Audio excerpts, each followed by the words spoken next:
Kyle Allen will make his fourth start for the Carolina Panthers. He's yet to lose a game. This time he'll face the Bucs. Yeah, I like Kyle Allen in this one. I just think the way he's playing football right now, he's getting everybody involved. He's really taking control of that team, and I like what he's doing with that team, especially with McCaffrey and all those playmakers that he has. So I'm picking the Panthers in this one. Rob? I'm going to go Panthers as well. You know, I think that Kyle Allen has been playing really well. They're going to have some really, really tough choices to make when Cam Newton feels like, hey, I can go out there. My foot's good. Like, I'm ready to go. And they're just like, hey, well, why don't you just take a little bit more time? So I think that they win. I think the Panthers win this game. You know what Kyle Allen gives them in addition to the wins? Patience. They can be extremely patient with Cam Newton. The Cleveland Browns flat out embarrassed, really, against the 49ers. Now they are back at home to host Seattle. It really doesn't get much easier. It doesn't, and I think Cleveland has some question marks that they need to answer, especially with that offensive line and keeping Baker Mayfield upright. But Seattle's just playing lights out. I think Russell Wilson, the way he's playing football, he's the MVP of the league right now, in my opinion. And I got Seattle winning this ball game, and I don't think it's close. I agree with you. I think Seattle, they have the recipe, and Russell Wilson is the head chef. He's putting it all together. So, you know, you see what they're doing running the football. And Russell Wilson right now, I think he's playing the best MVP candidate right now as a quarterback. He is the best in the NFL, so I take Seattle. We're not going to say just the chef. He's the master chef. Master chef. At this point, He's the master chef. The master chef. Yes.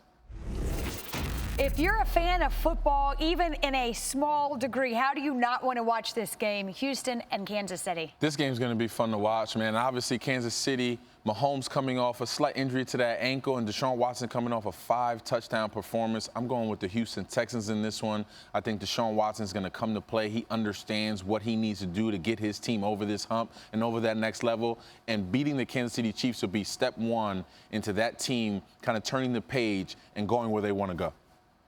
So last week, watching Kansas City play the Colts, I think I've learned a little bit about this team. They're struggling to stop the run. On defense, they really didn't have the answer. And on top of that, Mahomes dealing with the ankle injury. So I'm going to have to go with Houston here. I think they have great momentum right now. Kansas City's kind of searching for their identity on what they are as a defense. Offensively, Mahomes facing an injury that we don't know the severity of it, but you could tell in that game against the Colts, once he had that injury, he was a different guy. So moving forward, I don't know what he's going to look like come versus the Texans coming up. Watson and Mahomes selected just 2 picks apart in that 2017 draft. In the somebody's got to win category, at least you would expect, we've got the Washington Redskins fresh off a coaching change and the Miami Dolphins. Yeah, I'm going with the Redskins in this one. Look, I think both teams are trending in the wrong directions, but I think the Redskins have some adversity. You know, a lot of talk surrounding that football team, obviously losing their head coach. I think that team's going to rally and find something to play for this week and find something to hang their hats on for them to go out there and play a good brand of football and win a football game against the winless Dolphins. Vic, I'm going the other way. I'm going Miami. Wow. They still have a head coach in Brian Flores, and I know the passion that he brings to that team, and I understand that right now they're 0-5, and the season has not looked great for them. But moving forward, look, they're not going to fold the cards. They're not going to just give up, and I think Brian Flores is going to be able to help that team get their first victory of the year, and it's going to be against the Redskins. It'd be their first win of the year. It would be his first win as a head coach in the NFL. The Philadelphia Eagles on the road to face a Vikings team who finally found their offense clicking last week. Yeah, I like Minnesota in this one because that offense was clicking. I think after the apology, obviously, to Adam Thielen, I think they find ways to not only get Adam Thielen the ball, but also Stephon Diggs will be a part of that receiving core and be influential in getting them that victory against the Eagles this week. Fly, Eagles, fly. I'm going with the Eagles. You know, I look at last week versus the Jets, 10 sacks as a defense. I mean, the confidence that they're going to have going into this Vikings game, I think it's going to be infectious, and maybe even the offense steps it up a little bit. But I just think the Eagles right now, you know, in the beginning of the season, they were searching a little bit, and, you know, there were some injuries that they had to deal with. But as a defense, they look really good against the Jets. Yes, the Jets, they don't look great. But hopefully moving into this week against the Vikings, they'll have that confidence and that momentum. So I'm taking the Eagles. The Vikings trying to string together back-to-back wins. Teddy Bridgewater, and for now anyway, his New Orleans Saints on the road against Jacksonville. I like the New Orleans Saints in this one. I think when you look at Teddy Bridgewater and Sean Payton and what they have done to continue to keep that ball rolling and keep that offense clicking on all cylinders with the absence of Drew Brees, you got to give respect to them. And I think they don't miss a beat. I think they continue that onslaught offensively. I think they continue to put points up in large numbers. I think they continue to give those playmakers the football, and New Orleans comes away victorious in this one. And I'm going who dat? I'm going with the Saints. Agreement. We agree on this. I think that the Saints, as far as weathering the storm with the Drew Brees injury, they have done a terrific job. That team has rallied around Teddy Bridgewater, and I can see them continuing to do that. And look, Jacksonville having the mustache as the quarterback, and Minshew and everybody, the mania, I think that's going to end for 2 weeks in a row. I just see that New Orleans as a team, as a whole, defense, offense, special teams, they're a very, very solid team all the way around, and they're continuing to win without their Hall of Fame quarterback. He is a Hall of Fame quarterback, but they have also shown what a solid, deep team they are to be that effective in his absence. It has been anything but the season Cincinnati would like to have had so far. And up next for the Bengals are the Ravens. Yeah, I'm going with the Ravens on this one. Obviously, Lamar Jackson has been playing phenomenal, but that defense, I think they just get after the quarterback. They understand how to get to the quarterback, get through the opposition. And I think the Baltimore Ravens are starting to find their niche and find who they are and kind of embody that and move that into the next phase of this season. So I'm going with Lamar Jackson and the Baltimore Ravens to win this game. If I picked the Cincinnati Bengals, you'd have to check me for a temperature. So I gotta go with the Ravens. In Cincinnati, everything seems to be falling apart. The quarterback's probably not going to be there next year. It's going to be a big change. Yeah, they've already tried to do that with the head coach. So, I just think that the Ravens are too tough. Great quarterback. The defense, yes, they've given up some runs, and they haven't been perfect, but I just don't see Cincinnati having what it takes to beat the Ravens. It just hasn't come together. Zach Taylor, one of the rookie head coaches, yet to pick up a win. San Francisco certainly looked like the real deal on Monday night. Now they travel to Los Angeles to face the Rams. Will they make it 2 in a row? Well, I'm going with the Rams in this one. I just think that, particularly because of that defense, I think the Rams defense is going to come to play. I think they understand what they're going up against. But more so, I think Jared Goff has to understand that he's going up against a good defense too. And I think they get a much deserved big win against the San Francisco 49ers at home in Los Angeles. I'm going 49ers. I'm going Jimmy G. This is going to be his 5th game starting this season. The previous couple seasons, he's gone 5 games and then he gets hurt in the 5th game. So this game, he's going to make it through. They're going to win this game. When I watch this team play, I think that he's doing a great job. Jimmy G's doing a great job of managing the team. He's had some bad throws a little bit. He's had some issues, but guess what? They're still winning. And when you have Kittle as a tight end and you're able to throw the ball to him and you have a running game that is hard to stop, that's what sets up great quarterback play, being able to manage the game, play action pass, run the football, and they're doing that really well right now. So I'm going to take the 49ers. The Rams right now, I feel like they don't know what they are offensively. They're trying to throw the ball way too much. They don't have a running game, and defensively, they're not what they were. And they're without Clay Matthews now with that jaw injury. Garoppolo, by the way, he has been hurt, but he's only lost 2 games as a starting quarterback.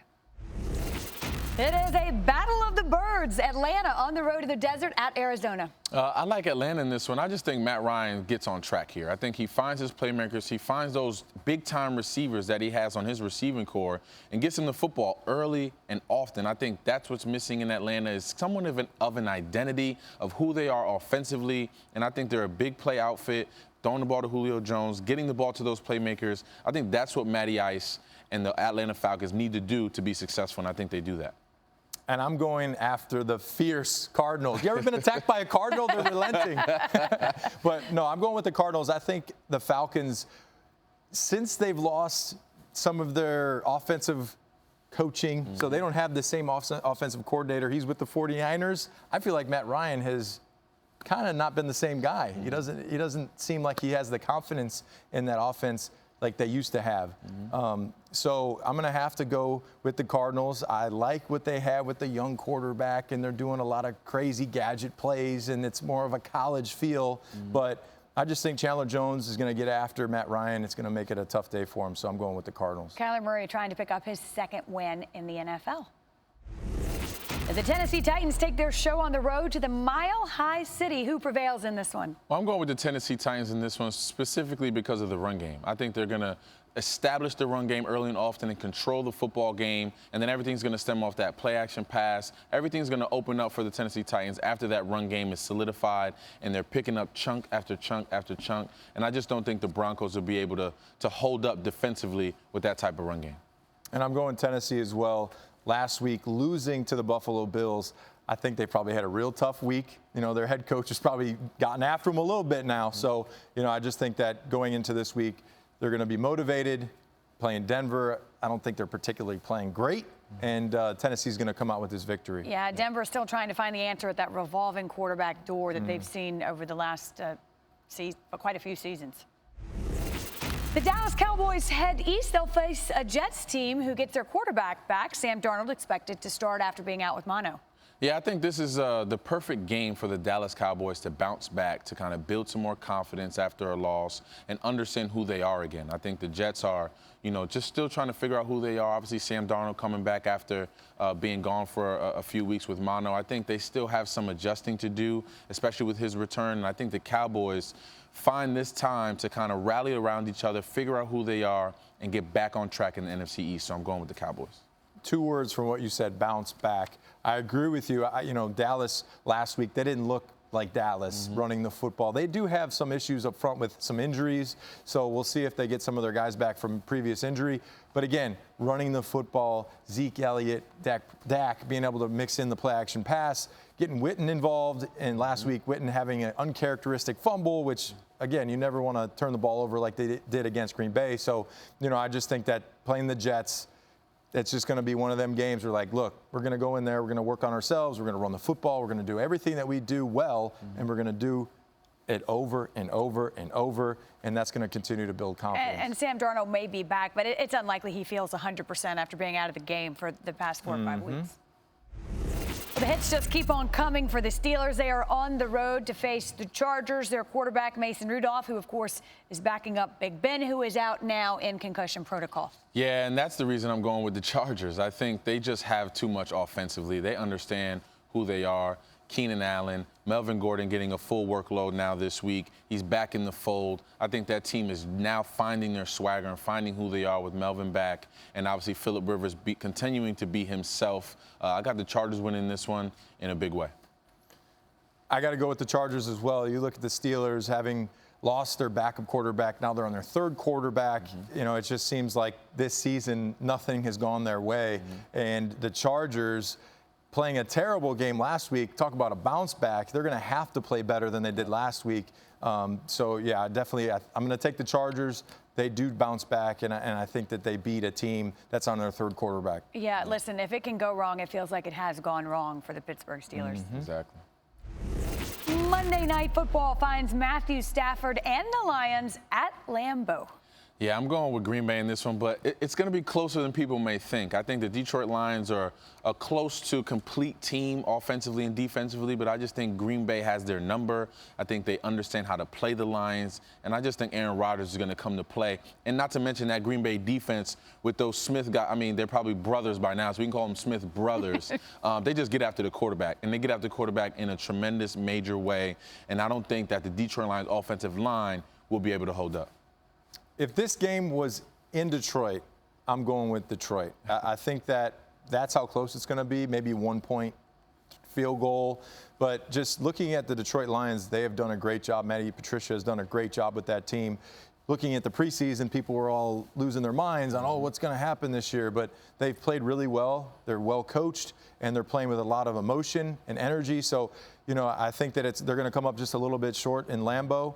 It's not going to be an easy win for Green Bay. I think it's going to be a dogfight for 4 quarters, but they're going to come out on top in Lambeau.